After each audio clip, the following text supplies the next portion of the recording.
कक्षा 9 की जो आपकी प्रश्नावली 11.2 है उसका अब हम छठवां क्वेश्चन सॉल्व करते हैं। इसमें लिखा है उस गोले की त्रिज्या ज्ञात कीजिए जिसका पृष्ठीय क्षेत्रफल 154 सेंटीमीटर स्क्वायर है।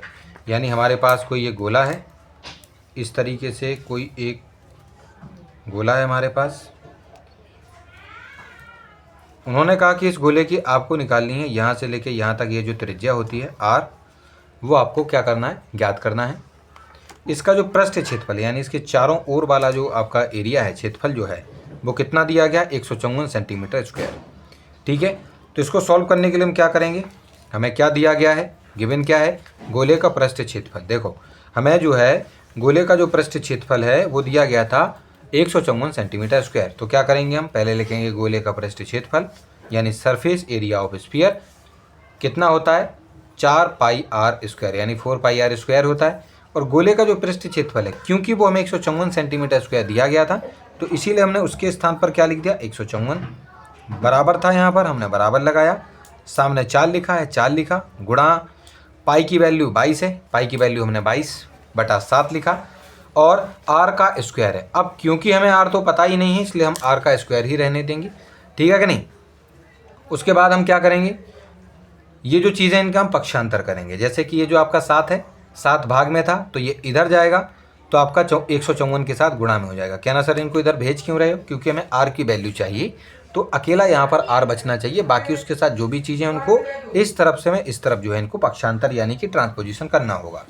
तो 7 क्योंकि भाग में था, 154 के साथ वो गुणा में हो गया और जो 4 गुणा 22 था वो आपका यहाँ पर आर के साथ गुणा में था तो वो इधर आके आपका भाग में पहुँच गया 22/4। उसके बाद हम क्या करेंगे बच्चों, इसको सरल करेंगे। जैसे कि जब हम 22 को और 154 को आपस में काटेंगे तो 22 का पहाड़ा आप लिखेंगे तो 7 बार में 154 आता है, तो 22 से 154 को काटोगे आपका आ जाएगा आंसर 7। ठीक है कि नहीं। और 7 गुणा 7 करोगे यहाँ पर, अच्छा सुनो यहाँ गुणा क्यों नहीं किया अभी हमने, देखो इस तरफ क्या था, आर स्क्वायर था, हमने आर स्क्वायर लिखा, यहाँ क्या क्या बचा था 7 गुणा 7, 7 गुणा 7 लिखा और नीचे बचा हुआ था केवल 4 तो हमने 4 लिखा।